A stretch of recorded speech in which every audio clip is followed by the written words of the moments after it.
క్రీస్తునందు ప్రియమైన దేవుని వారలారా, మీ అందరికీ కూడా ప్రభువైన యేసుక్రీస్తు వారి పేరున వందనాలు. చిన్న ప్రార్థన చేసుకుని మన యొక్క సందర్భంలోనికి వెళ్దాము. ప్రార్థన చేసుకుందాం. మమ్మల్ని మిక్కిలిగా ప్రేమించిన మా ప్రియా పరలోకపు తండ్రి, మీ ఘనమైన శ్రేష్టమైన నామమును బట్టి మీకు వందనాలు స్తోత్రాలు చెల్లించుకుంటున్నాము దేవా. అయా, ఈ పునరుత్థాన దినమందు తండ్రి నీ సన్నిధిలో కూడి మిమ్మల్ని స్తుతించడానికి మీరు మాకు ఇచ్చినటువంటి ధన్యతను బట్టి మీ కృతజ్ఞతాస్తుతులు తండ్రి. ఎంతోమంది ఈ ధన్యతను పోగొట్టుకున్న వారుగా ఉన్నారు తండ్రి. ఎంతోమంది ఈ ధన్యత విలువ తెలియని వారిగా ఉన్నారు తండ్రి. అట్టి వారికి మరొక అవకాశాన్ని మీరు ప్రసాదిస్తారని కోరుకుంటూ, ఈరోజు మీరు మాతో మాట్లాడనై ఉండగా తండ్రి దేవా, మీ మాటలు వినుటకు గాను తండ్రి దేవా, మమ్మల్ని మేము ఆత్మీయంగా బలపరుచుకున్నటకు గాను తండ్రి, వినగల చెవి గ్రహించగల హృదయం లోబడే జీవితాలుగా మా జీవితాన్ని మీరు మలుస్తారని కోరుకుంటూ, మీ కుమారుడు మా రక్షకుడు అయినటువంటి శిలువనాథుడైనటువంటి యేసుక్రీస్తు వారి అతి శ్రేష్టమైన నామంలో ప్రార్థన అడిగి వేడుకొనిచున్నాము పరమ తండ్రి, ఆమేన్.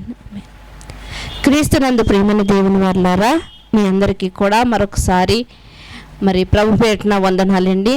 ఈరోజు కూడా ఒక చక్కటి సందర్భాన్ని గురించి మనం ఆలోచిద్దాము. పాత నిబంధన కాలములో ఎన్నో విషయాలను గురించి రాయబడి ఉంటుంది.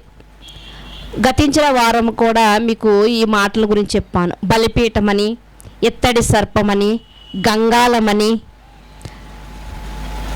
దేవునికి ధూపం వేయు పీఠమని, ఇలా ఎన్నో దేవుడు అడ్డతెరలని, నిలువు తెరలని,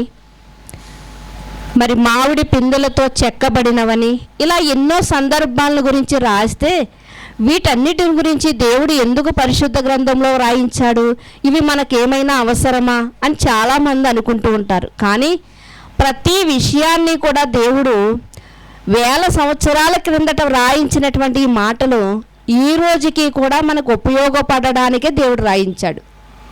ఇంకా చెప్పమంటారా, ప్రతిదీ కూడా ఆ రోజు ఉన్నటువంటి ప్రతి వస్తువు కూడా ఈరోజు మనకి అమూల్యమైనటువంటి వర్తమానాన్ని తెలియచేస్తుంది. ప్రియమైన దేవుని వారలారా, అమూల్యమైనటువంటి వర్తమానాన్ని తెలియజేస్తుంది.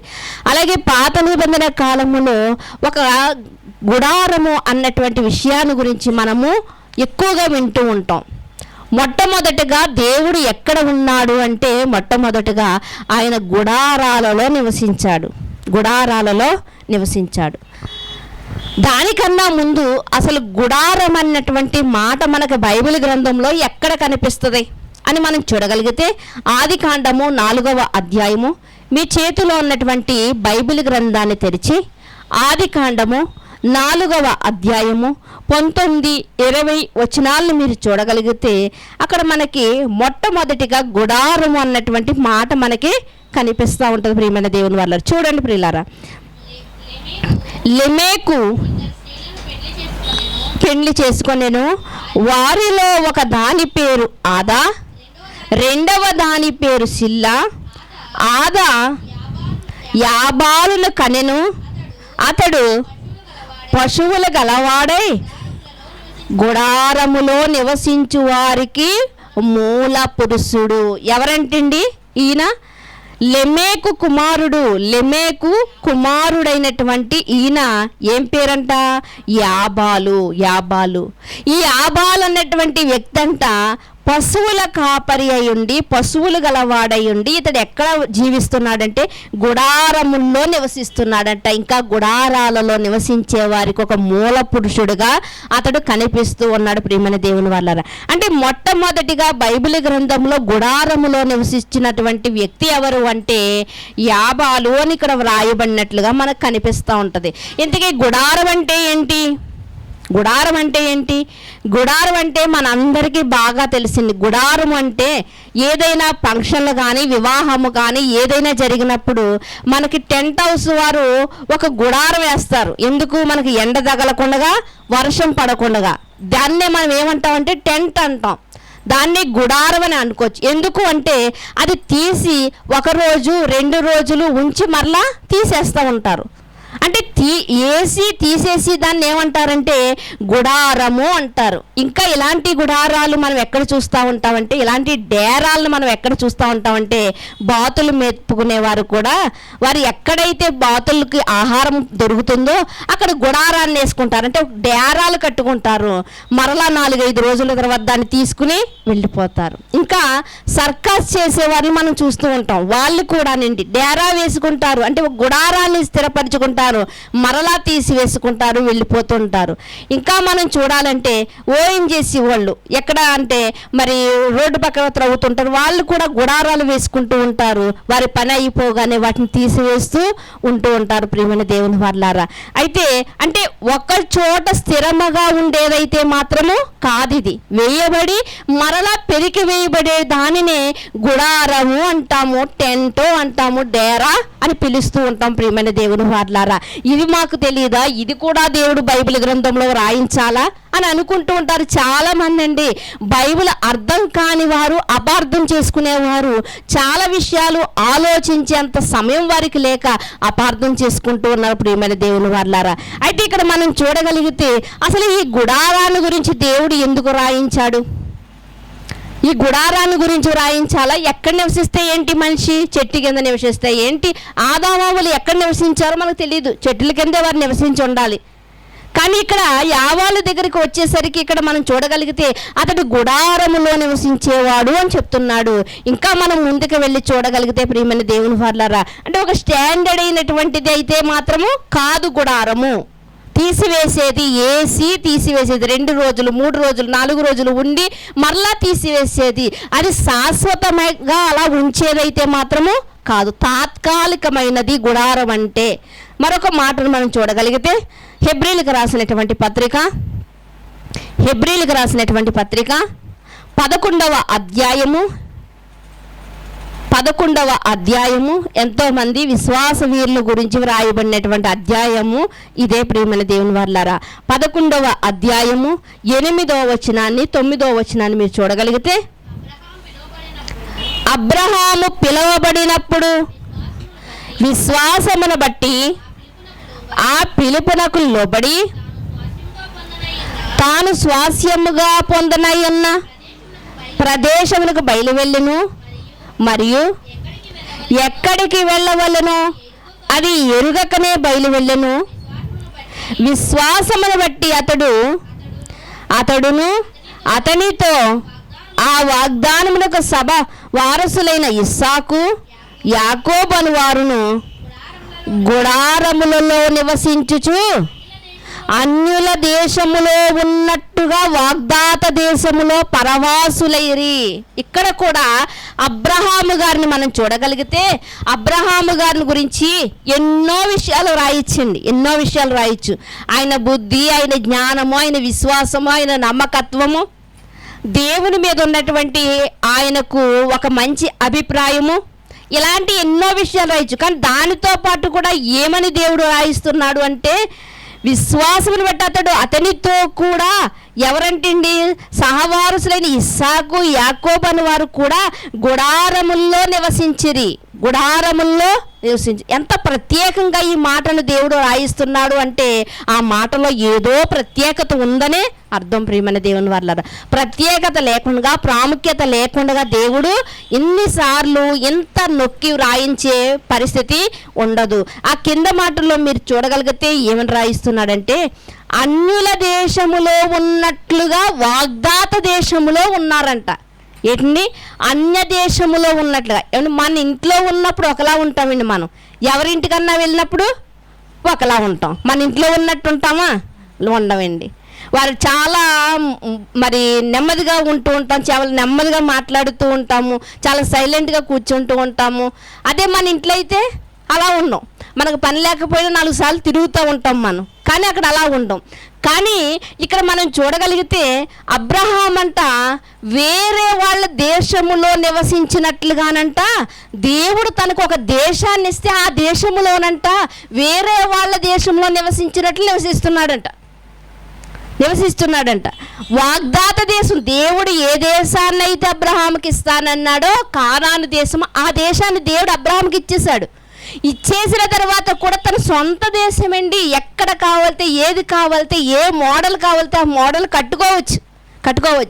కానీ ఈయన ఎలా ఉన్నాడంట, అన్యుల దేశములో బ్రతుకుచున్నట్లుగా బ్రతుకుచున్నాడంట. ఎలా బ్రతుకుచున్నాడు? గుడారం వేసుకున్నంట.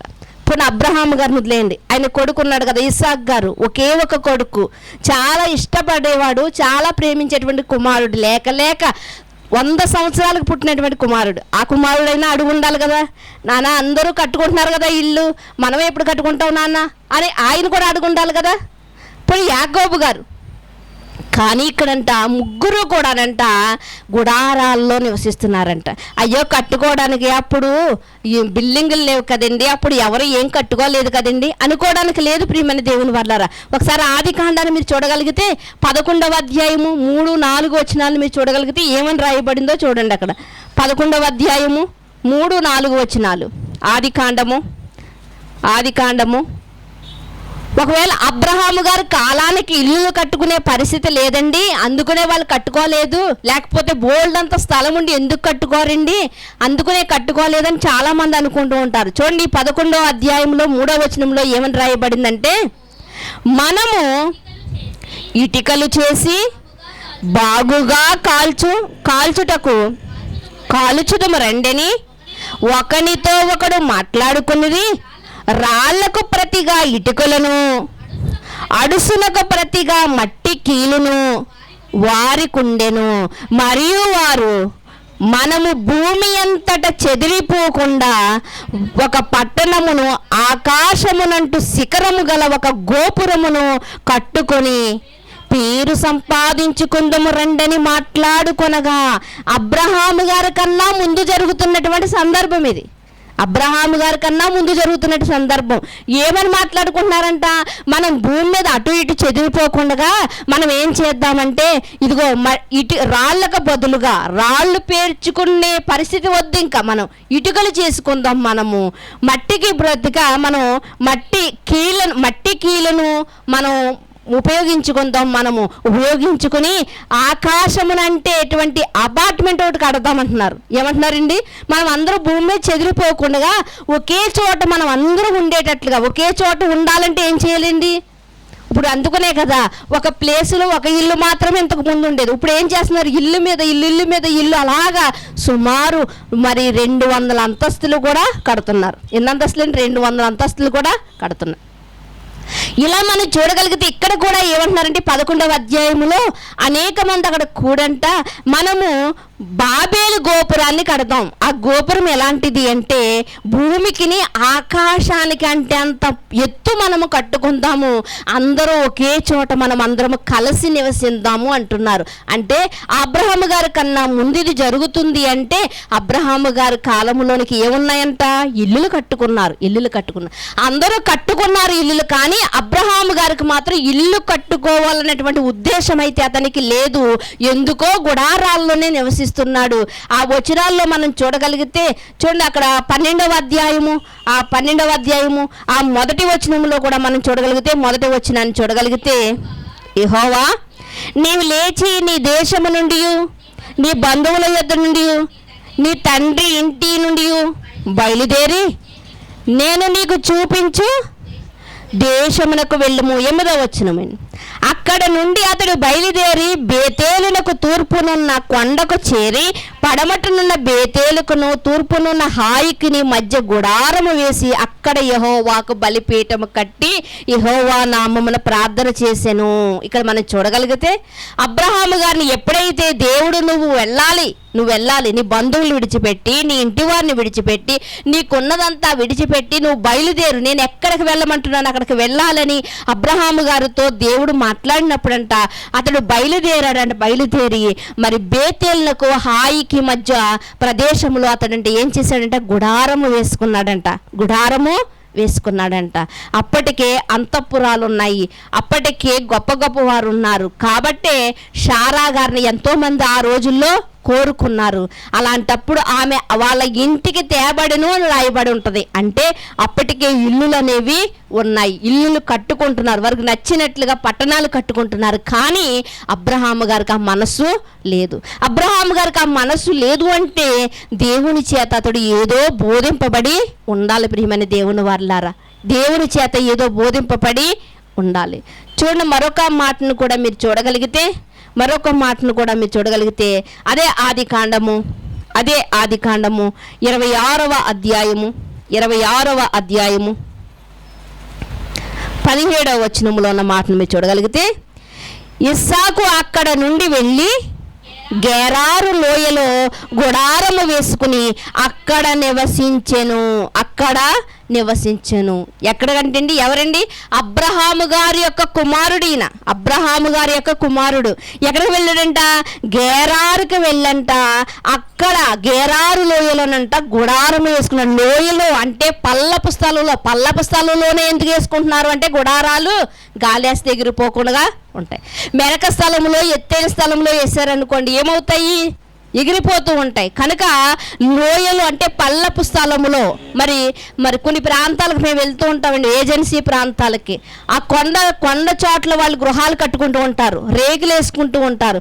చాలా తక్కువ హైట్లో వారు ఇల్లులు కట్టుకుంటూ ఉంటారు. ఎత్తుగా వారి ఇల్లులు అయితే ఉండవండి, చాలా తక్కువ హైట్లో వారు ఇల్లులు కట్టుకుంటారు. ఎందుకంటే గాలి ఎక్కువగా వారికి వస్తూ ఉంటుంది, వడగండ్ల వర్షాలు ఎక్కువగా వస్తూ ఉంటాయి. కాబట్టి వాతావరణానికి అనుకూలంగా వారు కట్టుకుంటారు.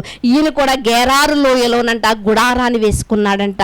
ఇక్కడ మనం ఆలోచించగలిగితే అబ్రహాము గారికి ఇల్లు కట్టుకోవాలన్న ఆలోచన లేదు, కనీసం ఆయన కొడుకుకు కూడా ఆలోచన లేదు. అంటే ఏదో దేవుని చేత వీరు బోధింపబడినట్లుగా మనకి కనిపిస్తూ ఉంది. ప్రియమైన దేవుని వారలారా, ఈరోజు మన పరిస్థితి ఎలా ఉంటుంది అంటే, అబ్రహాం గారి పరిస్థితి ఎలా ఉంది అంటే, దేశమంతా కూడా ఆయనకి దేవుడు ఇచ్చాడు.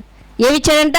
దేశమంతా ఆయనకి ఇచ్చినా ఏ మూలైనా సరే, ఎక్కడైనా సరే మరి ఆ విస్తారమైనటువంటి అంతఃపురాన్ని కట్టుకొచ్చింది, కానీ ఆయన కట్టుకోవట్లేదు. అదే మన పరిస్థితి దగ్గరికి వస్తే ఈరోజు మన మానవులమైనటువంటి మన పరిస్థితి ఎలా ఉంది? ఈరోజు మరి ఈ యొక్క కల్చర్ ఎలా ఉంది అంటే, 10,000 జీతం తెచ్చుకుంటున్నాడండి కండి, వాడి ఖర్చులు ఎలా ఉంటాయి తెలుసా అండి? 20,000 ఖర్చులు కనిపిస్తూ ఉంటాయి. వచ్చేది 10,000 కానీ ఖర్చులు 20,000 రూపాయల ఖర్చులు కనిపిస్తూ ఉంటాయి. అంటే వచ్చేదేమో చాలా తక్కువ రాబడి, కానీ ఖర్చు చేసేది చాలా ఎక్కువ ఖర్చు చేయాలనుకుంటాడు. వచ్చేది చాలా తక్కువ కానీ ఆడంబరంగా కనిపించాలనుకుంటాడు. ఈరోజు మనిషి ఎలా ఉన్నాడంటే, ఇదిగో నేను ఎప్పుడూ కూడా ఒక జమీందారులా కనిపించాలి అనుకుంటూ ఉంటాడు.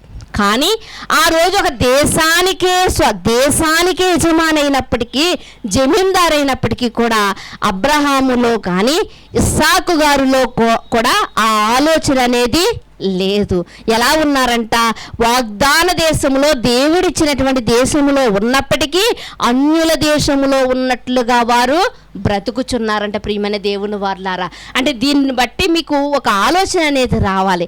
అంటే మనకు వచ్చేది ఎంత, మనకు ఉన్నది ఎంత, మన స్తోమత ఎంత, మనం ఎంత ముందుకు వెళ్ళిపోతున్నాం, మనం ఎంత పెట్టుబడి పెడుతున్నాం, ఎంత ఖర్చు పెడుతున్నాం, నా హోదా నేను ఎలా చూపించుకుంటున్నాను,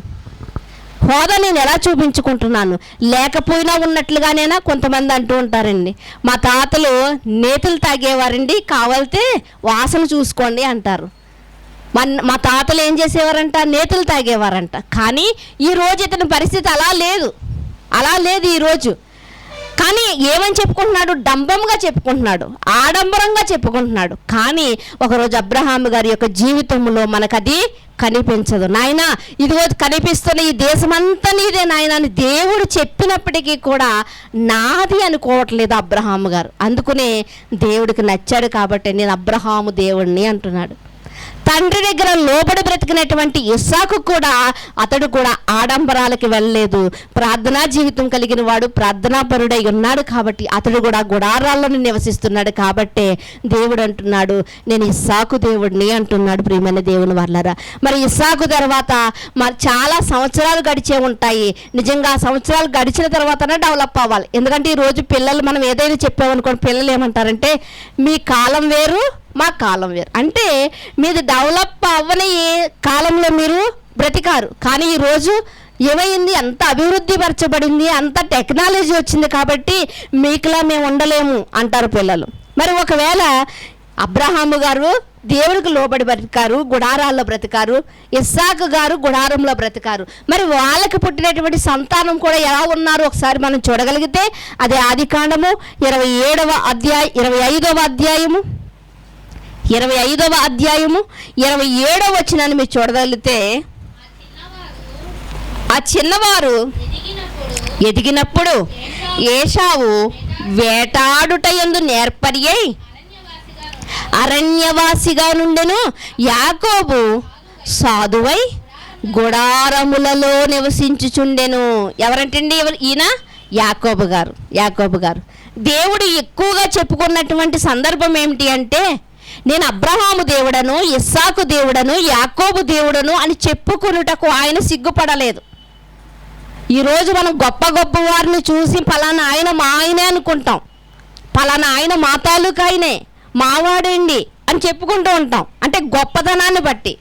అదే చెడిపోయిన స్థితిలో ఉన్నాడు అనుకోండి, మావాడని చెప్పడానికి ఏమైనా అనుకుంటారండి? సిగ్గుపడుతూ ఉంటారు ప్రియమైన దేవుని వాళ్ళారా. అయితే ఇక్కడ మనం చూడగలిగితే దేవుడంట నేను అబ్రహాము దేవుడను, ఇస్సాకు దేవుడను, యాకోబు దేవుడను అని పిలిపించుకొనుటకు ఇష్టపడ్డాడంట. ఆయన ఇష్టపడ్డాడు అంటే వీళ్ళలో ఎలాంటి క్యారెక్టర్ ఉందో మనం ఆలోచించాలి ప్రియమైన దేవుని వాళ్ళారా. ఒక వ్యక్తి పలానా వ్యక్తిని మనం పదే చెప్పుకుంటున్నామంటే అతనిలో ఏ పదవన్నా ఉండాలి, లేకపోతే ఏదైనా గొప్పతనం అన్నా ఉండాలి, లేకపోతే ధనమన్నా ఉండాలి. ఇవేవి లేకుండా మనం అంతా మనం చెప్పం కదా. అయితే ఇక్కడ మనం చూడగలిగితే యాకోబంట గుడారాలలో నివసిస్తున్నాడంట. సాధువైనట్టి వాడిగా ఉండి ఏం చేస్తున్నాడంట? గుడారాలలో నివసిస్తున్నాడంట. ఇక్కడ ఏసావు గారు గుడారాల్లో నివసిస్తున్నట్లుగా మనకు కనిపించట్లేదు. నిజంగా ఇక్కడ ఆలోచన చేయగలిగితే ప్రియమైన దేవుని వారలారా, యాకోబు గారికి 15 సంవత్సరాల వయసు వచ్చే వరకు అతని తాతయ్య అతని వెంటే ఉన్నాడు. ఎవరైనా? అబ్రహాము గారి కొడుకు ఇస్సాకైతే, ఇస్సాకు కొడుకు ఎవరంట? యాకోబు, యోసేపు. ఇక్కడ మనం చూడగలిగితే ఇక్కడ మనం ఏసావు గారేమో ఏం చేస్తున్నారంటే వేటాడడానికి వెళ్ళిపోతున్నాడు, అంటే ఇంటి పట్టునైనా ఉండడు. మరి ఇక్కడ ఎవరు ఇంటి పట్టునే గుడారములో ఉన్నటువంటి వాడు అంటే యాకోబు గారు మాత్రమే గుడారాల్లో ఉంటున్నాడు, అంటే ఇంటి దగ్గరే ఉంటున్నాడు. ఇప్పుడు తాతయ్యతో ఎక్కువగా సమయం గడిపే సమయం ఎవరికి ఉందంటే యాకోబు గారికి మాత్రమే ఉంది. ఏసావు గారికి లేదు ప్రియమైన దేవుని వాళ్ళారా. కనుక తాతయ్య దగ్గర ఎన్నో విషయాలు నేర్చుకుని ఉండాలి, అంతే కదండి. తాతయ్య దగ్గర ఎన్నో విషయాలు నేర్చుకుని ఉండాలి. అబ్రహాము గారి దగ్గర నేర్చుకున్నాడు కాబట్టే ఈ గుడారం యొక్క ప్రాముఖ్యత ఏంటో తెలుసుకున్నాడు కాబట్టే యాకోబు గారంట గుడారములో నివసిస్తున్నాడంట. తాతయ్య ఎలా నివసించాడో, తన తండ్రి ఎలా నివసించాడో యాకోబు కూడా గుడారములో నివసిస్తున్నాడు. ప్రత్యేకంగా రాయించాడండి. దీని గురించి కూడా రాయించాడంటే ఏదో ప్రత్యేకత ఉంది కాబట్టి ఇక్కడ రాయిస్తున్నాడు ప్రియమైన దేవుని వాళ్ళారా. కనుక తన తాతయ్య ద్వారాగా ఏదో నేర్చుకుని ఉన్నాడు గుడారమును గురించి. అందుకనే ఇక్కడ యాకోబు గారు గుడారములో నివసిస్తున్నట్లుగా మనకి కనిపిస్తూ ఉంది ప్రియమైన దేవుని వాళ్ళారా. ఇక్కడ మరొకసారి మనం చూడగలిగితే ఆదికాండం 13వ అధ్యాయము 5వ వచనంలో మీరు చూడగలిగితే, 13వ అధ్యాయము 5వ వచనంలో మీరు చూడగలిగితే, అబ్రహాముతో కూడా వెళ్ళిన లోతునకు గొర్రెలు, గొడ్లు, గుడారములు ఉండెను గనుక. ఏమని రాయిస్తున్నాడండి? గొర్రెలు ఉన్నాయి, వేల గొర్రెలు ఉన్నాయి అంటే ఆస్తిపరుడు, గొడ్లు ఉన్నాయంటే ఆస్తిపరుడు, ఏమండి ఒంటెలు ఉన్నాయంటే ఆస్తిపరుడు. ఇవన్నీ చెప్పొచ్చండి. ఇన్ని తులాల బంగారం ఉందండి, ఇన్ని ఎకరాల పొలాలు ఉన్నాయండి, ఇన్ని ఆస్తులు ఉన్నాయండి, ఇన్ని బిల్డింగ్లు ఉన్నాయండి అంటే అతని ఆస్తిని సూచిస్తున్నాయి అవి చెప్పడం వల్ల అతనికి ఎంత ఆస్తి ఉందో సూచిస్తుంది. ఇక్కడ దేవుడు లోతుని గురించి చెప్పేటప్పుడు కూడా ఏమని చెప్తున్నాడంటే అతని గొర్రెలు, గొడ్లు ఉన్నాయి సరే, అతనికి గుడారములు కూడా ఉన్నాయి. అంటే గుడారాలను కూడా ఆస్తిలో భాగంగా దేవుడు చెప్తున్నాడు అంటే గుడారము యొక్క ప్రాముఖ్యత చాలా ఉంది ప్రియమైన దేవుని వాళ్ళారా. దాని ద్వారా ఏదో నేర్పించాలి. భవిష్యత్తులో ఉన్నటువంటి మనలాంటి వారికి దేవుడు ఏదో నేర్పించాలనుకుంటున్నాడు. కాబట్టే ఆయన గుడారాన్ని గురించి ఎంత ప్రత్యేకముగా ఆయన వ్రాయిస్తూ ఉన్నాడు. ఇంకా మనం చెప్పుకోవాల్సినటువంటి విషయం ఏంటంటే దేవుడు కూడా మరి మొట్టమొదట ప్రత్యక్షపు గుడారములో ఉండేవాడు. ప్రత్యక్షపు గుడారము దేనితో తయారు చేయబడిందంటే అది కూడా మరి డేరాల వంటి క్లాతులతోనే తయారు చేయబడింది. డేరాల వంటి క్లాతులతోనే అది కూడా తయారు చేయబడిన ప్రియమైన దేవుని వారలారా. మరి పాత నిబంధన చదివిన వారికి, పాత నిబంధన చర్చిల్లో చెప్పేవారికి ఇది బాగా అవగాహన కలుగుతుంది. వారికి గుడారాలు కూడా ఆస్తిలో ఒక భాగంగా చెప్పుతున్నాడు అంటే మనం దీన్ని బట్టి ఆలోచన చెయ్యాలి. ఇక దేవుడు మొట్టమొదటిగా ప్రత్యక్షపు గుడారము అంటే డేరాల్లో ఉన్నాడు. తర్వాత ఆయన ఎక్కడ ఉన్నాడు అంటే చెక్కతో చేయబడినటువంటి మందసములో ఉన్నాడు ప్రియమైన దేవుని వారలారా. ఎక్కడ ఉన్నాడండి దేవుడు? మొట్టమొదటి గుడారములో ఉన్నాడు, తర్వాత మందసములో అంటే చెక్కతో చేయబడినటువంటి దానిలోనికి వచ్చాడు, తర్వాత బంగారపు దేవాలయం అంటే లోహముతో చేయబడినటువంటి దానిలోనికి దేవుడు వచ్చాడు. అంటే మొట్టమొదటి ఎక్కడ ఉన్నాడు? గుడారములో ఉండిపోయాడా? లేదు, మరలా మార్చబడ్డాడు. మరలా మందసములోనే ఉండిపోయాడంటే లేదు, మరలా సొలొమోను గారు కట్టినటువంటి బంగారపు దేవాలయంలోనికి మార్చబడ్డాడు. అంటే ఇవన్నీ కూడా ఎలాంటివి అంటే తాత్కాలికమైనవి ప్రియమైన దేవుని వారలారా. అయితే అబ్రహాము గారు, ఇస్సాకు గారు, యాకోబు గారు కూడా గుడారములో జీవించారు మొట్టమొదటిగా. తర్వాత దావీదు గారి కాలానికి వెళ్ళేసరికంట దావీదంట దేవదారు మ్రాణులతో ఆ యొక్క తను ఉండడానికంట అంతఃపురాన్ని కట్టించుకున్నాడంట. దేంతోనండి? దేవదారు మ్రాణులతోనంట ఆయన కట్టించుకున్నాడంట. తర్వాత తన కుమారుని మనం చూడగలిగితేనంట ఆయనంట సింహాసనం దగ్గర కాళ్ళు పెట్టుకునే తాపడం అంట బంగారంతో చేయించుకున్నాడంట. అంటే అంతకంతకు ఏమవుతుందంటే మారుతూ వస్తుంది. కానీ అబ్రహాము, ఇస్సాకు, యాకోబుల యొక్క జీవితంలో మాత్రం గుడారమే స్థిరపరచబడిందంట. అందుకనే మనం హెబ్రీ పత్రికలో మనం చూసాం కదండి. హెబ్రీ పత్రికలో మనం చూసాం కదా, వచ్చిన భాగాన్ని మనం చూసాం కదా. ఏమని రాయబడింది? 11వ అధ్యాయము 9వ వచనములోనంట ఆయన విశ్వాసమును బట్టి అతనితో ఆ వాగ్దాన దేశమునంట వారంట పరవాసులుగా బ్రతకారంట. ఇది మాకు శాశ్వతము కాదు. మరొక మాట అక్కడే రాయబడుతుంది, దాన్ని కూడా మీరు చూడగలిగితే చూడండి. అదే హెబ్రీలకు రాసినటువంటి పత్రికలోనే అదే అధ్యాయము 9వ వచనం చివరి భాగంలో 10వ వచనం చూద్దామండి. ఏలగా దేవుడు దేనికి శిల్పియు నిర్మాణకుడై ఉన్నాడో ఆ పునాదులు గల పట్టణము కొరకు అబ్రహాము ఎదురు చూచుచుండెను. ఇంతకీ దేశమంతా ఇచ్చినా ఎందుకు ఇల్లు కట్టుకుంటలేదు, గుడారంలో ఉంటున్నాడు అంటే ఇక్కడ ఎవరు రాస్తున్నారు అంటే భక్తులు రాస్తున్నారు. 1000 సంవత్సరాల తర్వాత అబ్రహాము గారిని గురించి రాస్తూ ఏమంటున్నారంటే ఇంతకీ ఎందుకు ఆయన ఇల్లు కట్టుకోలేదు అంటే ఇది శాశ్వతమైంది కాదనంట వాళ్ళకి తెలిసిందంట. ఇది శాశ్వతమైనది కాదు, ఇది తాత్కాలికమైనది. దేవుడు ఎంత విలువైనటువంటి ఆయుష్కాలం ఎంత ఇచ్చాడో అంత ఆయుష్కాలాన్ని గడిపేసి నేను మరలా వెళ్ళిపోవాలి. కాబట్టి ఈ లోకం నాకు శాశ్వతమైంది కాదు. ఈ లోకంలో ఒక దేశం నాకు ఇచ్చిన, ఈ లోకంలో ఒక ఊరే నాకు కింద ఉన్న, ఈ లోకంలో ఎన్నో ఆస్తిపాస్తులు ఉన్నప్పటికీ వాటన్నిటిని ఏం చేయాలంటే విడిచిపెట్టేసి నేను వెళ్ళిపోవాలి. కాబట్టి ఎలా బ్రతికితే ఏంటి? చూడండి, ఇంతకు ముందు మీకు కాకిని గురించి ఒక చక్కటి సందర్భాలను చెప్పాను. కాకిని గురించి. కాకంటే ఏం చేస్తుందంట? కాకిని చూస్తే మనం ఎంగిలి చేత్తో కూడా ఎదపం. మనం కాకిని చూస్తే మనము వెంటనే కొట్టేస్తూ ఉంటాం. కాకిని చూస్తే అసహించుకుంటూ ఉంటాం మనం. కానీ కాకి మనకు ఎంత జ్ఞానమైన విషయాలు నేర్పుతుందో గడిచిన దినాల్లో మనం నేర్చుకున్నాం.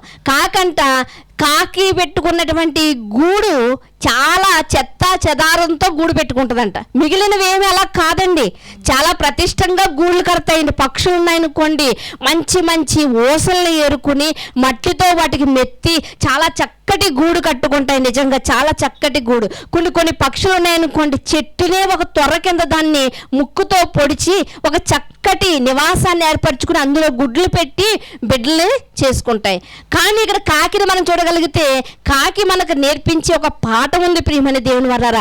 ఆ పుల్ల ఈ పుల్ల ఏది పడుతుందండి, ఆఖరికి మనం తినేసి పారేసినటువంటి చేప ముళ్ళును కూడా పట్టుకెళ్ళిపోద్ది.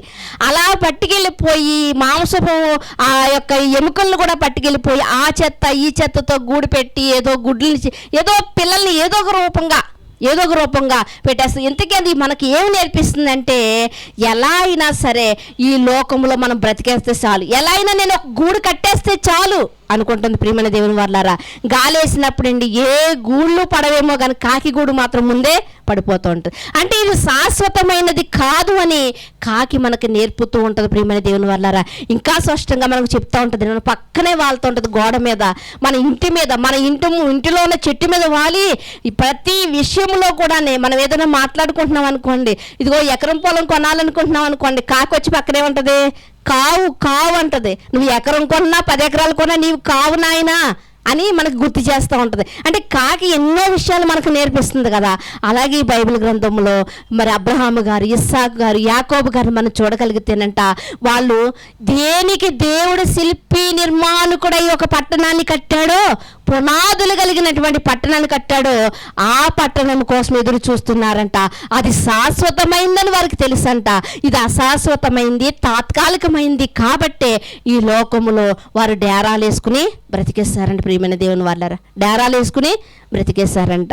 అందుకనే ఇక్కడ రాయబడినటువంటి మాట మనం చూడగలిగితే, దేనికి శిల్పి నిర్మాణకుడై ఉన్నాడో ఆ పునాదులు గల పట్టణము కొరకు అబ్రహాము ఎదురు చూచుచుండెను. ఏదైనా కొనుక్కున్నప్పుడు ఏమండి రెండు ఒకటే రేట్ అండి, కానీ ఇది అయితే మీకు ఎక్కువ కాలం మన్నిక మన్నుతుందండి, ఇదైతే తక్కువ కాలం మన్నిక మన్నుతుందంటే మనం దేన్ని తీసుకుంటామండి? ఎక్కువ కాలం మన్నిక మన్నేది మాత్రమే తీసుకుంటాం. ఒకవేళ దీనికన్నా కొంచెం రేటు ఎక్కువైనా కానీ తీసుకుంటాం ప్రియమైన దేవుని వల్ల. ఎక్కువ కాలం మన్నిక కావాలని. మరి జీవితం విషయంలో మాత్రం అలా ఆలోచించం ప్రియమైన దేవుని వాళ్ళారా. ఇది 70 సంవత్సరాల జీవితమే, కానీ ఈ జీవితం తర్వాత ఇదిగో తరతరాలు యుగాలు ఉండే ఒక జీవితం నాకు ఒకటి ఉంది, అది పరలోకంలో, అది స్వర్గంలో, అది మోక్షంలో అని ఎవ్వరూ గ్రహించట్లేదు ప్రియమైన దేవుని వాళ్ళారా.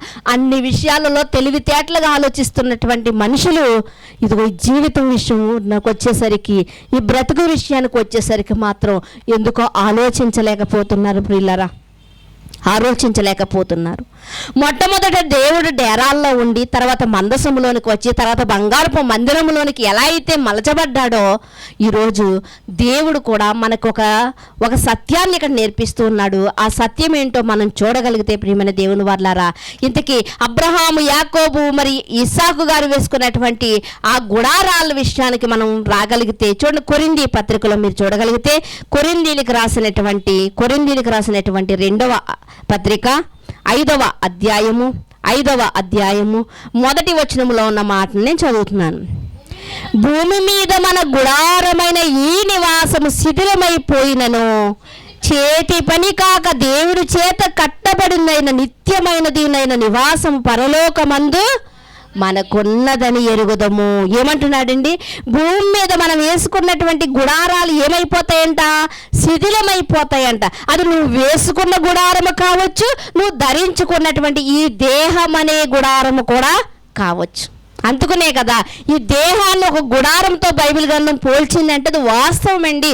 ప్రతి ఒక్కరూ పలికే మాట అండి.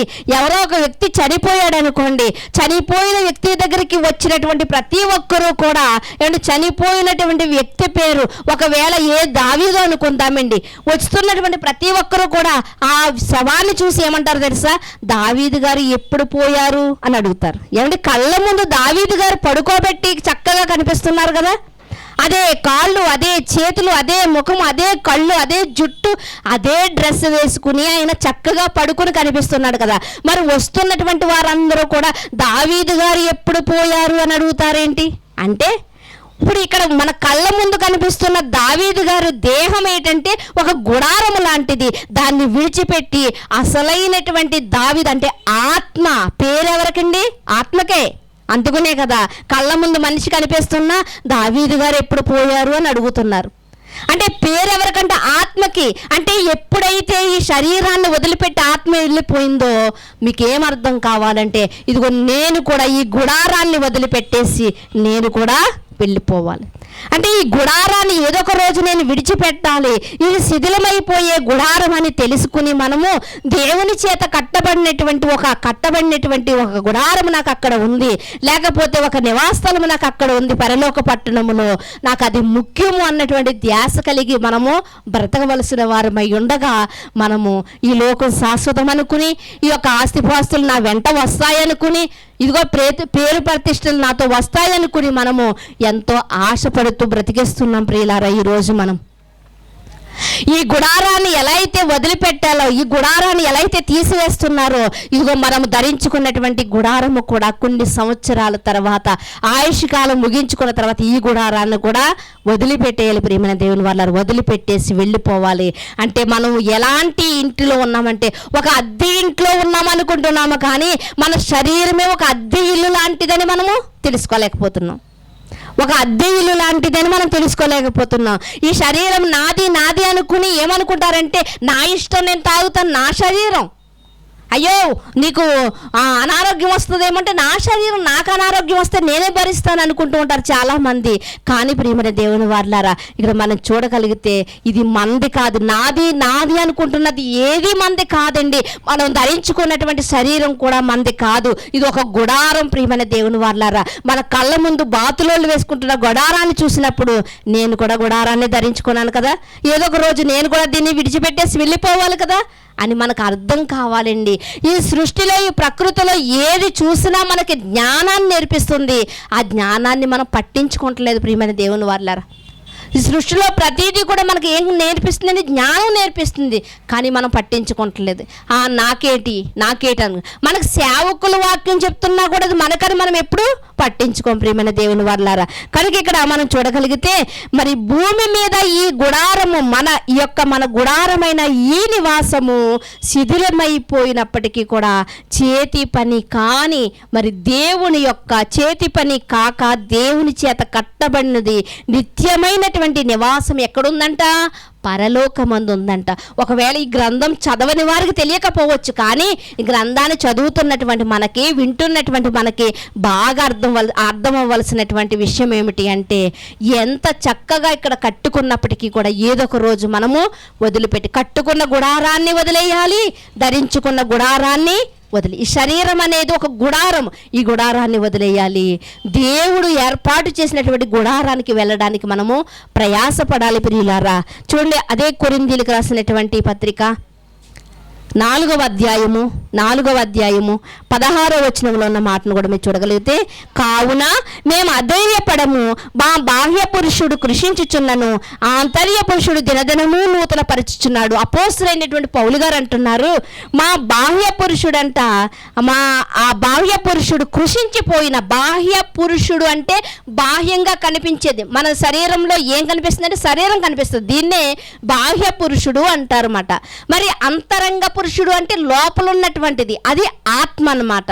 అంటే ఈయన ఏమని చెప్తున్నాడంటే, నా బాహ్య పురుషుడు అంటే నా శరీరం కృషించిపోయినా పర్వాలేదు, కానీ లోపల ఉన్నటువంటి అంతరంగ పురుషుడు ఆత్మ ఎలా ఉండాలంటే, అది ఎలా ఉండాలంటే నిర్మలముగా ఉండాలి. అది ఎలా ఉండాలంటే బలహీన పడకుండా ఉండాలి. అది ఎలా ఉండాలంటే వాక్యము చేత దినదినము బలపరచబడాలి. ఏమంటే చాలామంది అనుకుంటారు, చాలామంది శరీరానికి ఎటువంటి రోగం రానివ్వకూడదు అనుకుంటారు. మనము ఏ రోగం రాకుండా ఎంత కాపాడుకున్నా కానీ ప్రియమైన దేవుని వర్లారా, ఈ శరీరం ఏదో చక్కగా ఉందని దీని పరలోకానికి ఏం దేవుడు తీసుకెళ్ళడు.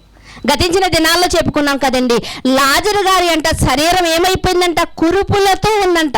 లాజరు గారి శరీరం దేంతో ఉంది? కురుపులతో ఉందంట. శరీరం అంతా కుళ్ళిపోయింది, కురుపులతో ఉన్నది, కుక్కలు వచ్చి నాగుతున్నాయి, రసికారుతుంటే అలాంటి లాజరు గారు చనిపోతేనంట ఎక్కడికి వెళ్ళాడంట? అబ్రహాము గారు రొమ్మున ఆనుకున్నటకు పరదేశికి వెళ్ళాడంట. అంటే మనిషి శరీరానికి రోగం వస్తే ఎక్కడికి రోగం వస్తే ఒకవేళ దాన్ని నయం చేసుకోవాలి అని ఎంతో తాపత్రపడుతున్నటువంటి మనిషి ఈరోజు శరీరానికి రోగం ఉన్నా పర్వాలేదు, కానీ ఆత్మకు మాత్రం పాపం అంటించుకోకూడదు అన్నటువంటి ఆలోచన ఆలోచించట్లేదు ప్రియులారా. ఒకరోజు లాజరు గారిని చూడగలిగితే శరీరానికి రోగం ఉంది, కానీ శరీరానికి దెబ్బలున్నాయి, కురుపులున్నాయి, కానీ అతని ఆత్మ మాత్రం ఎలా ఉందంటే పరిశుద్ధంగా ఉంది. కాబట్టి అంతరంగ పురుషుడు బలం కలిగిన వాడుగా ఉన్నాడు. కాబట్టి ఏ విషయంలో దేవుడిని నిందించకుండా దేవుడున్న లోకానికి వెళ్ళడానికైనా ముందుకు వెళ్ళాడు. కనుక ప్రియమైన దేవుని వారలారా, అంతరంగ పురుషుడు అంటే లోపల ఉన్నటువంటి ఆత్మ ఎలా ఉండాలంటే దినదినము వాక్యము చేత అది బలం పొందాలి. అది బలం పొందాలంటే బలమైన ఆహారం మనకు కావాలి. ఆ బలమైన ఆహారం ఎలాంటిది అంటే ఈరోజు అలాంటి వాక్యము చాలా సంఘాల్లో అందట్లేదండి. ఆ బలమైన ఆహారం ఏమిటి అంటే అది నిర్మలమైనటువంటి పాల వంటి శ్రేష్టమైన వాక్యమే ఉండాలి. అంతే కదండి. పిల్లలకి మంచి నిర్మలమైన శ్రేష్టమైన పాలునివ్వండి, వాళ్ళకి బలం కలుగుతుందని చెప్తూ ఉంటాం కదా. మరి వాక్య విషయంలో కూడా మనము కూడా మరి అంతరంగ పురుషుడికి బలం కావాలంటే మనము కూడా ఎలాంటి వాక్యాన్ని స్వీకరించాలి? ఏది పడితే స్వీకరించేస్తే మనకి ఏమైనా బలం వస్తుందా? రాదు. కాబట్టి శ్రేష్టమైన నిర్మలమైన పాల వంటి వాక్యాన్ని మనం ఏం చేయాలంట? ఆపేక్షించాలంట. కనుక ప్రియమైన దేవుని వారలారా, మనం ఆలోచించగలిగితే మనము ఎలాంటి వాక్కులను వింటున్నాము, ఎలాంటి నిర్మలమైన శ్రేష్టమైన వాక్యాన్ని వింటున్నాము. ఇక్కడ ఏమండి, మేము ఏదైతే ఏంటండి ఆదివారం గడిపేస్తున్నాం అనుకోవడానికి లేదండి, అలా అడ్జస్ట్ అవ్వడానికి లేదండి. ఏ విషయంలో అడ్జస్ట్ అవ్వండి, కానీ వాక్యం విషయంలో మాత్రం ఆత్మ నరకానికి వెళ్ళిపోయిందనుకో మరలా తిరిగి ఎవ్వరూ బయటకు తేలేరు ప్రియులారా. ఆత్మ కృషించిపోయిందనుకో దాన్ని ఎవ్వరూ బలపరచలేరండి. దేవుడు మనకిచ్చిన ఆయుష్ కాలములోనే మన ఆత్మను మనం బలపరుచుకోవాలి. మన ఆత్మను మనం పరలోకానికి వెళ్ళడానికి మనం సిద్ధపాటు చేసుకోవాలి. మన చేతుల్లోనే ఉందండి. ఇది మన చేతుల్లో. ఒక పిల్లలు ఎగ్జామ్స్ మంచి మార్కులు రావాలంటే వాళ్ళ చేతిలోనే ఉంది. ఒకవేళ రికమెండేషన్ చేస్తే టీచర్ చేతిలో కూడా వెళ్ళొచ్చు. కానీ మన ఆత్మను కాపాడుకునే విషయంలో అయినా, మన ఆత్మను రక్షించుకునే విషయమైనా అది మన చేతుల్లోనే ఉంది. ప్రియమైన దేవుని వారలారా, మనలో ఉన్న అంతరంగ పురుషుడు బలం పొందాలి అంటే ఎలాంటి వాక్యం అంటే నిర్మలమైన శ్రేష్టమైన వాక్యము చేత మనము ఉండాలి. ప్రియమైన దేవుని వారలారా, కనుక ఇక్కడ మనం చూడగలిగితే ఈ గుడారం మనం వేసుకున్న గుడారాన్ని వదిలిపెట్టేయాలి. ఏదో రోజు మనం ధరించుకున్న దేహం అనే గుడారాన్ని కూడా మనము వదిలిపెట్టేయాలి ఏదో ఒక రోజు. ప్రియమైన దేవుని వల్ల అంటే పూర్వ దినాల నుంచి దేవుడు గుడారం అని ఎందుకు హైలైట్ చేస్తూ చెప్తున్నాడు అంటే ఇదిగో మనం ధరించుకున్న ఈ దేహం అనే గుడారాన్ని చూపించడానికి అక్కడి నుండి గుడారం అని చెప్పుకుంటూ వస్తున్నాడు. ప్రియులారా, వస్తున్నాడు. మనం కూడా చిన్నపిల్లల్ని ఏదైనా షాపు దగ్గర పంపించాలనుకోండి, దగ్గర ఉన్న షాపు దగ్గరికి వాళ్ళకి ఎన్నో చెప్తాయి. ఇదిగో మన ఇంటి దగ్గర నుంచి వెళ్ళిన తర్వాత పలానా చెట్టు వస్తుంది కదా, ఆ చెట్టు పక్కన ఉన్నది ఆ ఎర్రటి బిల్డింగ్ వస్తుంది కదా, ఆ బిల్డింగ్ పక్కన ఒక షాప్ ఉంటుంది కదా, ఆ షాపులోకి వెళ్ళి తేనె ఇన్ని వివరాలు చెప్తాం కదా. దేవుడు కూడా మనం ధరించుకునే ఈ శరీరం అనే గుడారాన్ని మనకు చూపించడానికంట మొట్టమొదటి నుంచి అబ్రహాము గారి దగ్గర నుంచి గుడారం అని హైలైట్ చేసుకుంటూ దేవుడు వస్తూ ఉన్నాడు. ప్రియమైన దేవుని వారలారా, చూడ మరొక మాటను మనం చూద్దాము. మనం ఇది తెలియక ఈ గుడారం విడిచిపెట్టేసే గుడారము, మనం ధరించుకునే ఈ శరీరం ఎలాంటిది అంటే ఇది అద్దె ఇల్లు లాంటిది, ఇది బాతులో వేసుకునే డేరా లాంటిది, ఇది ఎప్పుడోకప్పుడు మనం వదిలేయలేదు. మనం అనుకోకుండా మనం ఏం చేస్తామంటే 60 సంవత్సరాలు వచ్చింది అనుకోండి 40 సంవత్సరాల్లో కనిపించాలనుకుంటాం, 40 సంవత్సరాలు వచ్చేసింది అనుకోండి 20లా కనిపించాలనుకుంటాం, 40లో 20లాగా, 60లో 40లా కనిపించాలని. అందుకనే ఈరోజు ఈ మట్టి దేహానికి ఎన్నో రంగులు అద్దేస్తున్నారండి. ఈ మట్టి దేహానికి ఎన్నో సువాసనలు మెత్తుతున్నారు. ఎన్ని సువాసనలు మెత్తినా మరలా వచ్చేదేంటి? మట్టి వాసనే. ప్రియమైన దేవుని వల్ల ఎన్ని మెత్తినా ఏమొస్తుందండి? మట్టి వాసనే వస్తుంది. కానీ మనం ఎంత అవివేకంగా ఈరోజు ఆలోచిస్తున్నాము అంటే విడిచిపెట్టవలసినటువంటి ఈ గుడారాన్ని, వదిలివేయవలసినటువంటి ఈ డేరాకి మనం ఏం చేస్తున్నాం? అంగులు చేస్తున్నాం, రంగులు దిద్దుతున్నాం, ఎన్నో అలంకరించేస్తున్నాం. ఎన్ని అలంకరించినా కానీ ఈ గుడారాన్ని మాత్రం ఎవరు ఉంచుకోరండి. చనిపోయిన తర్వాత ఉంచుకుంటారండి. అయ్యో ఇప్పుడు బ్రతికున్నప్పుడు ఈమె భర్త ఈమెను ఎంతో ప్రేమించాడు కదా, పోన్లే ఆవిడని ఉంచమంటదేమో అడగండి అంటే ఏమంటది? వద్దు అందరికి కబురు పంపేసాం తీసుకెళ్ళిపోయినట్టు. అంటే ఈ గుడారాన్ని ఎవరు ఉంచుకోవడానికి కూడా ఇష్టపడరు. ప్రియమైన దేవుని వారలారా, అయ్యో లేదమ్మా ఇదిగో ఇన్ని లక్షల జీతం తెచ్చేవాడు కదా, నీకు నెలకు నీ చేతుల్లో వేసాడు కదా, ఒక 4 రోజులు ఉంచుకుంటావా? తీసుకెళ్ళిపోతే మళ్ళీ ఎవరు తీసుకురారు కాబట్టి ఉంచుకుంటావా అంటే లేదండి నిన్ననే కౌరు పంపేస్తాం తీసుకెళ్ళిపోండి అంటారు. ప్రియమైన దేవుని వారలారా, ఈ డేరాని ఈ గుడారాన్ని ఎవ్వరూ ఉంచుకోవడానికి ఇష్టపడరు. ప్రియమైన దేవుని వారలారా, ఇది ఎందుకు అంటే తాత్కాలికమైనది. బాతులో 4 రోజులు నివసించడానికి ఈ గుడారం, అలాగే మనము కూడా దేవుడు మనకిచ్చిన ఆయుష్ కాలంలో ఈ గుడారాన్ని మనం ఉపయోగించుకుని దేవుని కొరకు బ్రతకడానికే ప్రియమైన దేవుని వల్లరా ఈ గుడారాన్ని మనకి ఇచ్చాడు. ఈ గుడారాన్ని మనకి ఇచ్చాడు ప్రియమైన దేవుని వల్లరా. చూడండి మరొక మాట, 1 కొరింథీయులకు రాసినటువంటి పత్రిక 3వ అధ్యాయము 9వ వచనంలో ఉన్న మాటను మీరు చూడగలిగితే, 3వ అధ్యాయము 9వ వచనం, మేము దేవుని జత పనివారమై ఉన్నాము, మీరు దేవుని వ్యవసాయమును దేవుని గృహమునై ఉన్నారు. ఒకనాడు దేవుడికి ఎలా అయితే గుడారము కట్టారో, ఒకనాడు దేవుని ఎలా అయితే మందసంలో పెట్టారో, దేవుడు కొత్త నిబంధనలోకి వచ్చేసరికంట మనల్నే ఒక గుడారముగా మలిచంట. ఆ గుడారంలో ఎవరున్నారంట? దేవుడు ఉన్నాడంట. ఏమని రాయించండి అక్కడ? మీరు దేవుని వ్యవసాయమును దేవునికి గృహమై ఉన్నారు. దేవునికి గృహమై ఉన్నారు. దేవుడే గృహము అంటలేదు, దేవునికి గృహమై ఉన్నారంటే దేవుడు మీలో నివసించాలంటే మీకు ఒక గృహం కావాలి.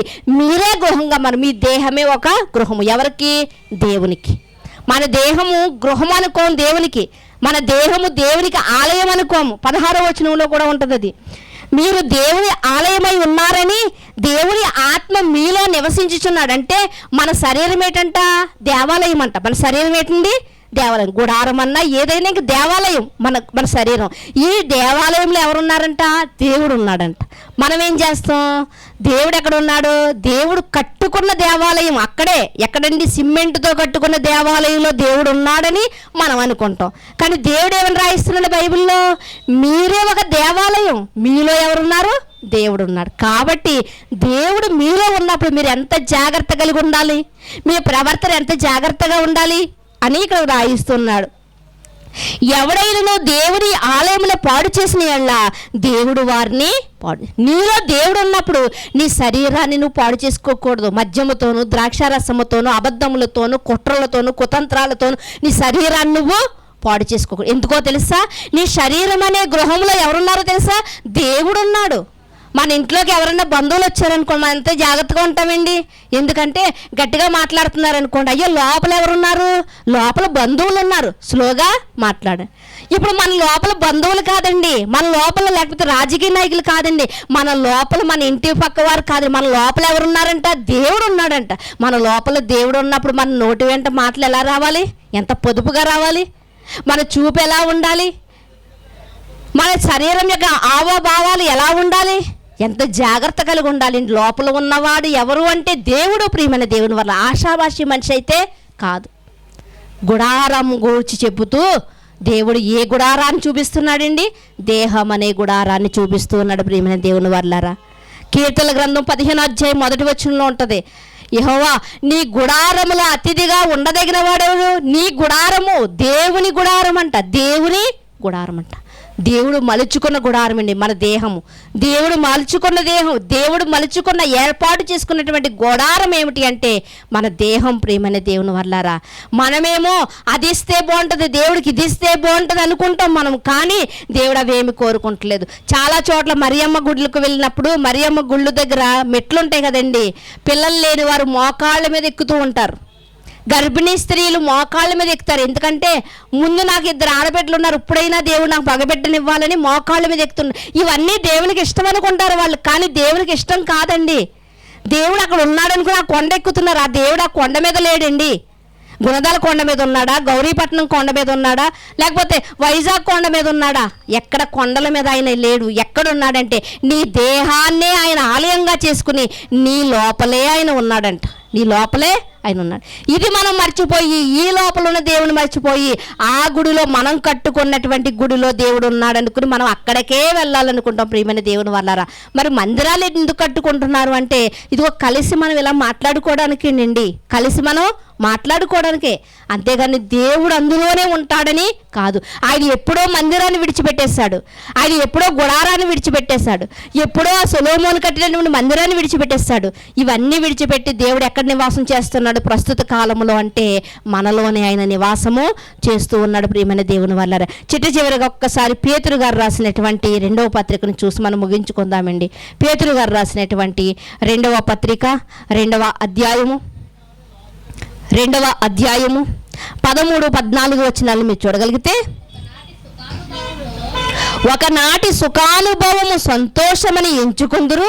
ఒక్కరోజు సంతోషం అంట, ఒక్కరోజు సుఖం అంట. ఏమంటే సినిమాకి వెళ్తే ఎంతకాలం సంతోషం ఉంటుందండి? 3 గంటలు సంతోషం వస్తుంది అంతే, తర్వాత మళ్ళీ మామూలే. లేదండి, నా కష్టార్జితం అంతా పెట్టి నేను పలానా చోటుకి వెళ్ళి నేను దమ్ బిర్యానీ తినాలనుకున్నాడు అనుకోండి, ఎంతసేపు సంతోషాన్ని ఇస్తుందండి? ఎంతసేపు సంతోషం ఇస్తుంది? లేదు నా కష్టార్జితాన్ని బట్టి నేను ఒక మద్యాన్ని నేను సేవించాలనుకున్నాడు అనుకోండి, ఎంతసేపు సంతోషాన్ని ఇస్తుంది? అదే ఇక్కడ రాస్తూ ఏమంటున్నాడు అంటే, ఒకనాటి సుఖానుభవము సంతోషమని ఎంచుకొందురు, వారు కలంకములు నిందాస్పందములై తమ ప్రేమ విందులలో మీతో కూడా అన్నపానములు పుచ్చుకొనిచ్చు తమ భోగములు యందు సుఖించుదురు. అవన్నీ కూడా అనుకుంటారు, దేవుడు మాకు ఇచ్చిన భాగ్యం ఏంటి, దేవుడు మాకు ఇచ్చిన భాగ్యం ఏంటి అనుకుంటారు. నిజంగా ఇవన్నీ భాగ్యం కాదు. భాగ్యం అంటే ఉండిపోయేదండి, స్థిరత్వం కలిగిందండి. కానీ ఏది ఉండట్లేదు కదా. ఒక పదవి ఉన్నదనుకోండి, స్థిరంగా ఉండిపోతుందా? 5 సంవత్సరాల పరిపాలన, లేకపోతే 10 సంవత్సరాల పరిపాలన. కానీ ఇక్కడ ఏమనుకుంటున్నారంట, ఇవన్నీ కూడా భోగములంటే, ఇది భోగము. కొంతమంది అంటుంటారు, వీళ్ళకి ఎంత భోగం వచ్చింది అంటారు. ఎవడు వాళ్ళకే కాదండి, వీళ్ళు కూడా అనుభవించేది ఏంటంటే భోగమే, అది కూడా భోగమే. భాగ్యము అంటే ఎప్పుడు నిలిచిపోయేది, కానీ నిలిచిపోతుందా? నిలిచిపోవట్లే. అన్నీ వదిలేసి వెళ్ళిపోవాలి కదా. ముందు భర్త పోతాడు, లేకపోతే భార్య పోతుంది, పిల్లలు కళ్ళ ముందు కన్న బిడ్డలు పోతున్నారు కదా, అన్నీ విడిచిపెట్టి పోతున్నారు. అంటే ఈ మనందరం కూడా ఎందులో ఉన్నంటే భోగాల్లోనే ఉన్నాం. కొంతకాలం అనుభవించేసి పోతామంతే. ఈ గుడారాన్ని వదిలిపెట్టేసి వెళ్ళిపోతామంతే.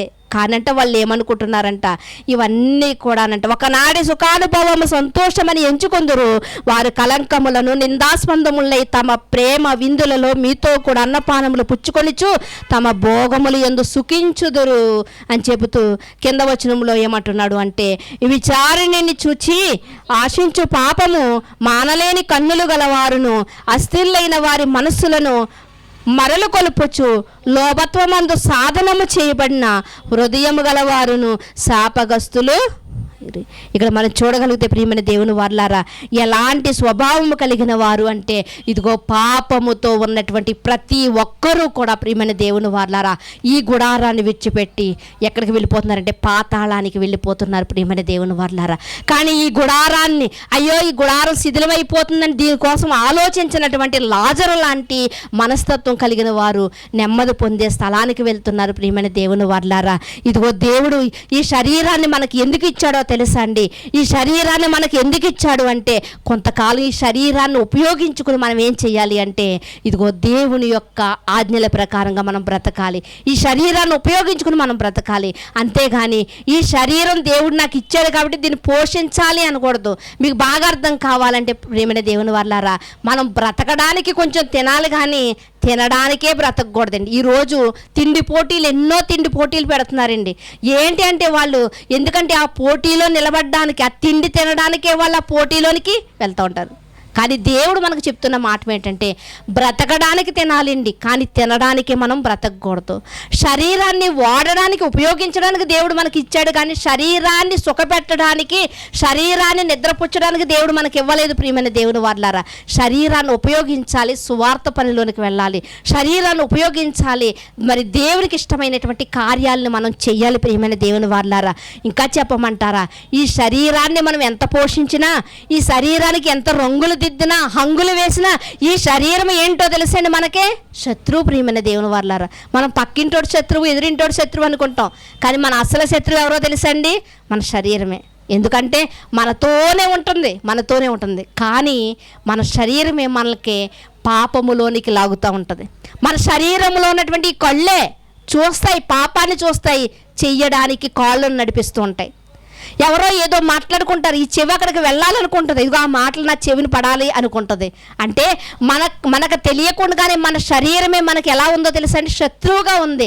మన శరీరమే మనల్ని పాపంలోనికి లాగుతుంది. కాబట్టి శరీరాన్ని మనం పోషించేవారుగా కాకుండా, శరీరం అనేది ఎలాంటిది అంటే ఒక బానిసగా, లేకపోతే మనం చెప్తూ ఉంటాం కదా, ఒక దాసురాలుగా చేసి ఈ శరీరాన్ని మనము దేవుని పనిలో పెట్టాలి ప్రియమైన దేవుని వల్లరా. ఈ శరీరాన్ని మనం అరగొట్టాలి. ఒకనాడు యేసుక్రీస్తు వారి శరీరం ఎలాగైతే నలగొట్టబడిందో, ఆయనకి ఆశలు ఉండవండి, ఆయనకు కూడా లోకాన్ని అనుభవించాలని ఆశలు ఉండవా? అన్నీ కలిగించింది శరీరం. కానీ ఆయన ఏం చేశాడంటే ఆశలన్నింటినీ చంపుకున్నాడు. ఆలోచనలన్నింటినీ చంపుకున్నాడు. ఆయనకి అన్ని కోరికలు ఉండొచ్చు, కానీ చంపుకున్నాడు. ప్రియమైన దేవుని వాళ్ళారా, శరీరాన్ని సిలువ మీదకి ఎక్కించాడు. శరీరాన్ని నలగొట్టుట యెహోవాకి ఇష్టమైందంట. ఈరోజు మన శరీరాన్ని మనం నలగొట్టేవారుగా ఉన్నామా? శరీరం ఎన్నో కోరుతుందండి. ప్రసంగి గ్రంథంలో ఉంటుంది, మన మనసు అంటే అడియాసలు కలిగి తిరుగుతూ ఉంటుందంట. కళ్ళు చూసిన దానిని ఏం కావాలనుకుంటుందంట? శరీరం కావాలనుకుంటుందంట. అలాగే దావీదు గారు తప్పు చేసినట్లుగా, లోకంలో ఎంతోమంది తప్పు చేస్తున్నట్లుగా మనం చూస్తూ ఉన్నాం కదా ప్రియమైన దేవుని వాళ్ళారా. అంటే శరీరం ఏమిటి అంటే, శరీరము మనల్ని పాపంలోనికి నెట్టివేసేది కనుక శరీరం మనకు శత్రువు. అలా శత్రువైన మన యొక్క శరీరాన్ని మనం ఏం చేయాలి అంటే దేవుని కొరకు ఉపయోగించాలి ప్రియమైన దేవుని వారలారా. దాన్ని పోషించి దాన్ని నిద్రపుచ్చేటట్లుగా మనం ఉండకుండా మన శరీరాన్ని నలగొట్టి మనం పనిలో పెట్టాలి. ఒకవేళ పనిలో లేకపోతే ఒక వస్తువు ఎలా అయితే బండబారిపోతుందో మన హృదయం, మన యొక్క శరీరము కూడా అలా బండబారిపోతుంది ప్రియమైన దేవుని వల్లరా. నిద్రమొత్తు సోమరితనం కలిగిన వారుగా, ఇది చాలులే, నేను ఆదివారం వెళ్తున్నాను, ఇది చాలులే నాకు, లేకపోతే ఇక్కడ సోమవారం వెళ్తున్నాను చాలులే మనకు అని అనుకుంటూ ఉంటాము. కానీ ఇది సరిపోదండి. ఈ యొక్క శరీరానికి ఎన్ని ఆశలున్నా ఆశలన్నిటిని చంపాలి అంటే సరైనటువంటి వాక్యము చేత ఈ శరీరాన్ని ఏం చేయాలంటే నలగొట్టాలి ప్రియమైన దేవుని వాళ్ళరా.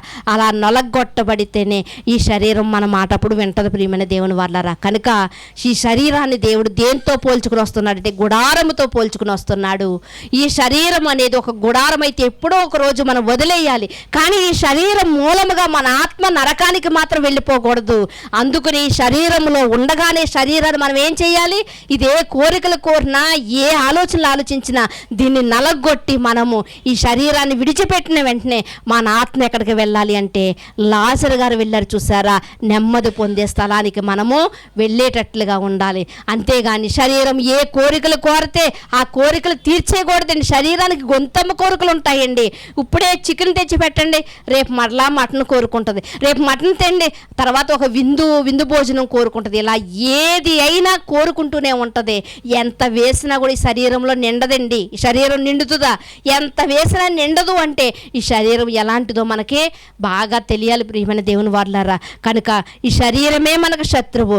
అలాంటి ఈ శరీరంతో మనం జాగ్రత్త కలిగి ఉందాం ప్రియమైన దేవుని వాళ్ళారా. కొన్నిసార్లు మనం మందిరానికి వెళ్తారన్నా ఈ శరీరం ఏంటి, నాకు ఒళ్ళంతా నొప్పులుగా ఉన్నాయి, నువ్వు పడుకునే ఉండంటదంట శరీరం. ఏమంటదంట? నాకు ఒళ్ళంతా నొప్పులు కానీ నాకు నువ్వు పడుకునే ఉండు, ఎందుకులే నేను వెళ్ళావు కదా, రేపు వెళ్తావు కదా, ఈ రోజుకి నువ్వు రెస్ట్ తీసుకొని. మన శరీరమే మనకు శత్రువుగా మారి దేవునికి విరోధమైన కార్యాలు చేయడానికి శరీరమే. కనుక ఈ శరీరాన్ని వదిలిపెట్టే రోజు ఒక రోజు ఉంది. గుడారం అని అందుకునే పోల్చాడు. కాబట్టి ఈ గుడారములో ఉండగానే మనం ఏం చేయాలి అంటే దేవునికి ఇష్టలుగా ఉండాలి ప్రియమైన దేవుని వాళ్ళారా. అలా మనం అందరం ఉండగలిగితే యేసుక్రీస్తు వారు ఎలా అయితే తన శరీరాన్ని నలగొట్టి మనకు రుచికరమైనటువంటి రొట్టిగా మారిపోయాడో, మనము కూడా మన శరీరాన్ని నలగొట్టబడితే అనేకులకు, మనం చనిపోయిన తర్వాత కూడా అనేకులకు మనం మాదిరికరంగా ఉండగలదుము. అలా క్రీస్తు ప్రపంచానికే శకపురుషుడయ్యాడు. తన శరీరాన్ని నలగొట్టబడి, తన రక్తం చివరి బట్టు వరకు కార్చబడి, ఈరోజు మనము కూడా మన శరీరాలను నలగొట్టి, మనము కూడా చెమటోడ్చి మన సువార్త సేవలో మన జీవితకాలం, మన ఆయుష్కాలం ఉండగా మనం ప్రభు పనిలో, ప్రభు సేవలో మనం ఉండగలిగితే మనము కూడా అనేకులకు మేలుకరంగాను మాదిరికరంగాను ఉండగలదుము. అలాంటి ధన్యత దేవాది దేవుడు మనందరికీ ఇవ్వాలని కోరుకుంటూ, మనందరి గుడారాల్లోనూ దేవుడే నివసిస్తున్నాడు కనుక దేవునికి ఇష్టలుగానే మన గుడారాలు ఉండాలని కోరుకుంటే నా మాటలు ముగిస్తున్నాను. ప్రార్థన చేసుకుందాం. మిక్కిలిగా ప్రేమించిన మా ప్రియ పరలోకపు తండ్రి, మీ ఘనమైన శ్రేష్టమైన నామమును బట్టి మీకు వందనాలు స్తోత్రాలు చెల్లించుకుంటున్నాము దేవా. అయ్యా, ఈ శరీరం అనేది ఒక గుడారం అని మేము తెలియక, అబ్రహాము కాలము నుండి మీరు చెబుతున్నప్పటికీ మీ మాటలు వినక తండ్రి దేవ, ఇప్పటి వరకు మా శరీరాన్ని పోషించి సంరక్షించి దానికి ఏది కావాలో విలువైనటువంటి ప్రతి దానిని మేము అలంకరిస్తూ వచ్చాము తండ్రి. ఇదే పనిగా పెట్టుకున్నాము. కానీ ప్రభువా, ఇది ప్రభు పనిలో పెట్టాలన్నటువంటి ఆలోచన మాకు కలగలేదు. కనుక ఇక నుంచి అయినను తండ్రి, మా ఆయుష్ కాలం ఎంతో మాకు తెలియదు కానీ తండ్రి, ఇక నుంచి అయినను తండ్రి ఈ శరీరాన్ని ఉపయోగించిన తండ్రి దేవా, అయ్యా తండ్రి దేవా, ఇదిగో తండ్రి సువార్త పనిలో మేము ముందుకు సాగడానికి మీరే మాకు సహాయం అనుగ్రహిస్తారని కోరుకుంటున్నాం తండ్రి దేవా. ఈ విషయాన్ని మీరు చెప్పడానికి తండ్రి, ఇదిగో తండ్రి అబ్రహాము కాలము నుండి తండ్రి మీరు గుడారం అనే పదాన్ని తండ్రి దేవా అయా తండ్రి ప్రాముఖ్యత ఇచ్చి మాట్లాడుతూ తండ్రి దేవా, ఇదిగో తండ్రి చివరి దినాలలో తండ్రి దేవా, ఇదిగో ఈ గుడారం యొక్క విలువేంటో మాకు చెప్పు. ఇది చాలా విలువైనటువంటి శరీర గుడారం అని మాకు ఇచ్చావు తండ్రి. ఈ విలువైన గుడారాన్ని తండ్రి విలువ లేకుండా చేసి తండ్రి, ఇదిగో తండ్రి నరకానికి వెళ్ళిపోతున్నామేమో తండ్రి. అలా వెళ్ళిపోకుండా తండ్రి దేవా, ఈ శరీరం ఉండగానే ఆత్మ ఉండగానే తండ్రి ఈ విలువలు మేము తెలుసుకుని తండ్రి ఈ శరీరంతో విలువైనటువంటి మీ సువార్త కార్యక్రమాల్లో మేము ముందుకు సాగే భాగ్యాన్ని మీరు మాకు ప్రసాదిస్తారని కోరుకుంటూ, ఈ వారంలో జరగబో ప్రతి కార్యక్రమం మీ పాదములు చెంత పెడుతూ తండ్రి, ఇదిగో ఇప్పుడు జరగబోతున్నటువంటి తండ్రి దేవా అయా బల్లారాధన కార్యక్రమం అంతటినీ కూడా ఘనముగాను జయముగాను తండ్రి మీ నామానికి మహిమకరంగాను మాకు మేలుకరంగాను మీరు జరిగిస్తారని కోరుకుంటూ, మేము కూడా తండ్రి మీ కుమారుని వలె మా శరీరాలు నలగొట్టుకుంటకు ఎన్నో ఆశలు కలిగి ఉంటుంది తండ్రి. ఆశలన్నీ నలగొట్టాలి తండ్రి. ఇదిగో లోకంలో తిరగాలని ఉంటుంది, అటన్న ఆలోచనలన్నింటినీ కోరికలన్నింటినీ తండ్రి దేవా నలగొట్టుటకు సహాయం అనుగ్రహించమని కోరుకుంటూ, మీ కుమారుడు మా రక్షకుడు అయినటువంటి యేసుక్రీస్తు వారి అతి శ్రేష్టమైన నామంలో ప్రార్థన అడిగి వేడుకొనిచున్నాము పరమ తండ్రి. ఆమేన్.